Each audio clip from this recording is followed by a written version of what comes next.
Hey there everyone, it's Rhoda. So in the last video I talked about the special rules that were included in the instructions of the plastic gem Beyblades, and in this video I'm going to be sort of doing a quick test by setting up a little tournament using them with combos that are made by friends who know either little or nothing about Beyblade. I thought this could be a fun way to sort of balance out how the rules can work, and it's a fun way to trick my friends into becoming invested in a Beyblade battle. There's not too much more to explain. If you want to know the rules, then you can go check out the previous video, and other than that, let's get to explaining their combos. And the combos are Dragoon F attack ring with 8 heavy in the semi-flat base, Flash Leopard with 10 heavy in the bearing base, Griffolion attack ring with 8 wide and Wybog base, Wybog attack ring with balance and the Salamaleon base, Drasil V2 with 10 wide with the Voltaic Ape base, Drasil V with 10 heavy and Trigger V base, Voltaic Ape attack ring with 8 wide and the Drasil V base, and then the Tripio attack ring with 8 heavy in the Drasil V2 base. So this is the tournament bracket. It's going to be first to 3 points, with a knockout being 2 points and a spin finish being 1 point. However, you will see on the overlay that it is 2 points for a spin finish and 4 points for a knockout, because I can't be bothered changing my overlay. First up we have Dragoon F versus Flash Leopard, and Dragoon F's special bit chip rule is 1 loss is okay, which quickly comes into play.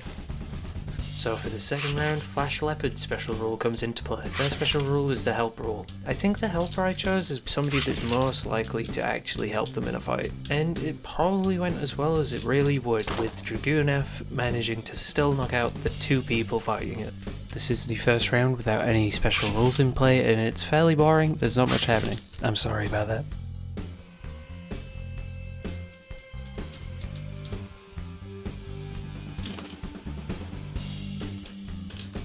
A fairly standard spin finish here for Flash Leopard brings it back into the game.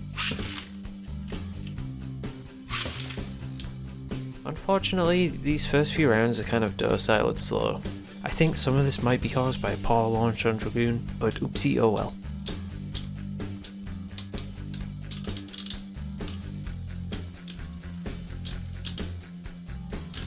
Again, another fairly standard spin finish for Flash Leopard. So that has evened out the scores, and there's only 1 more point required for a win. This seems like a bit of a better launch for Dragoon, and there's a lot more contact, but it doesn't really make an impact.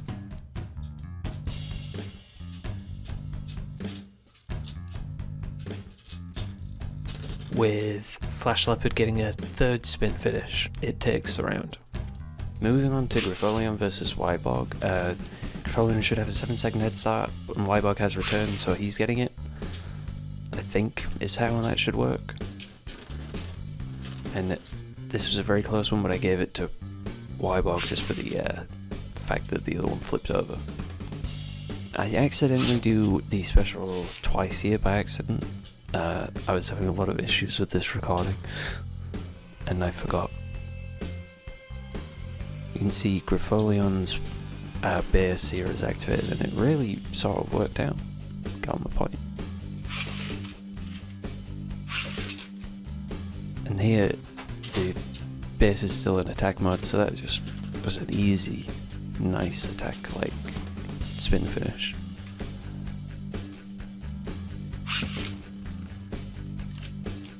Only needs 1 more point to win. And Wybog gets a pretty good attack pattern, but Griffolion wins it. Drasil versus Drasil 2 here. Drasil V has 1 loss is fine. Drasil V2 has a 3-second head start, or delayed launch. As you can see, that did not count.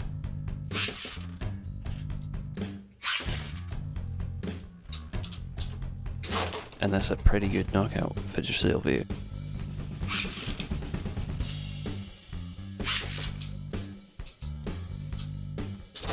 A really close round, but Drasil V2 manages to get a really good knockout, and now the score is tied. That seems like a poor launch really, but Drasil V2 wins. Moving on to Voltaic Ape versus Tripio. Tripio has a 5-second head start, whereas Voltaic Ape can take 2 losses. Voltaic Ape got really quite well under. I think he spent longer. It's hard to tell. It was either that or a draw. Now Ape is very destabilized there and he ends up taking a loss, but because he can take 2 losses, no points to Tripio. Again, a nice destabilization, but he sort of manages to bring it back and is then pushing Tripio into the floor, which means Voltaic Ape takes a second point. So Voltaic Ape can take 1 more loss, and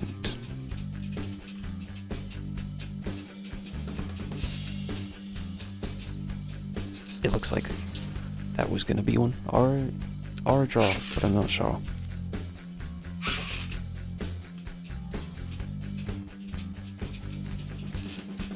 But then I think I'm going to count that draw as a loss, so Tripio gets a point, just to keep it interesting, you know, make it a bit closer. Oh, but then it's a really good destabilization. That means that Tripio loses that round and Voltaic Ape moves on. So this is how the bracket stands for the end of this first round. We've got Flash Leopard versus Grifolion, and then Drasil V2 versus Ape. So Flash Leopard versus Grifolion, reminder, Grifolion has a 7-second head start and Flash Leopard has the help rule. The 7-second head start did not help him, and Flash Leopard takes a spin finish. Although my launcher seems to be a little funky with these sometimes. Still a bit to work out with the customized burst launcher.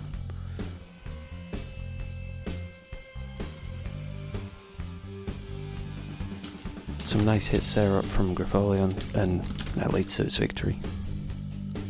I believe this round is where we're getting the help rule in play. Accidentally really give Grifolion that 7-second launch again. But yeah, whoa. Exciting recoily hit, and Flash Leopard manages to still spin for a little bit, wins that round. Needs 1 more point to win. And it gets it with a 1-hit KO. Drasil V2 versus Voltaic Ape. Remember, Ape can have 2 losses and Drasil V2 can have a 3-second head start. The Ape takes the first round quite simply.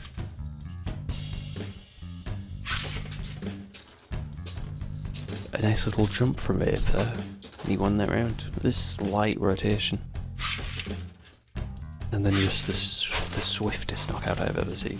So very quick there to the end of the second round, which leaves us with Leopard versus Ape. Well, you know, it's a match for the ages. These rounds will be first to 5 points, so I'm going to be using the overlay the same as usual.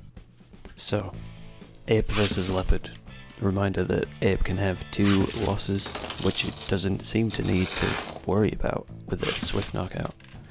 And Flash Leopard can have a helper. We're getting that in this round. That is a taunting victory from Flash Leopard, but the points because he is against Ape.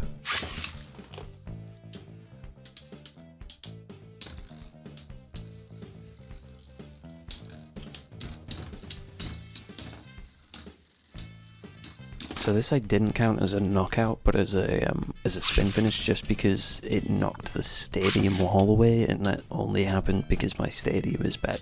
But it didn't matter anyway because Ape still had its second loss for the special rule. So Flash Leopard can finally start getting some points, and it does.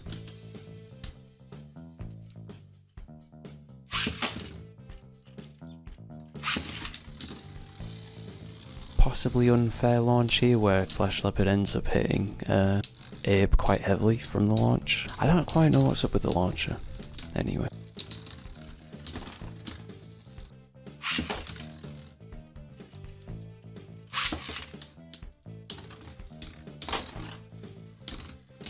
We've got another point for Ape there.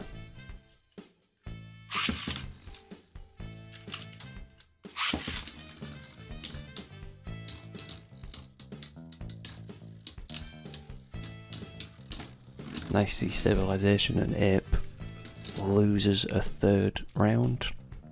Well, yeah, no, how it is a 5th round.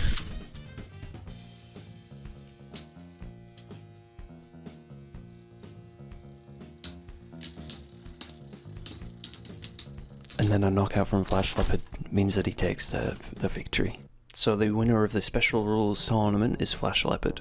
The helper rule was quite an interesting one to watch because, I mean, you know, it's 3 Beyblades in a battle. It's going to be a bit more explosive more of the time. So how do you think this turned out? For me, it wasn't as interesting as I was hoping.